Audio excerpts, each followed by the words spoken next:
काय चारती तुला ती? बघू मला काय चारती बाळा तिला? काय आत्ताच शाळेतून आली आणि मस्ती चालू आहे तुझी? काय करतीये? हा बांधतीये तिला? नको ग, म्हणजे बाळ आहे ग ते.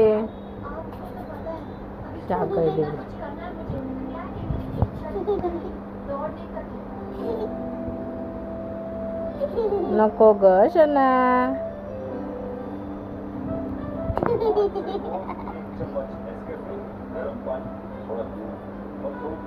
बांधलं?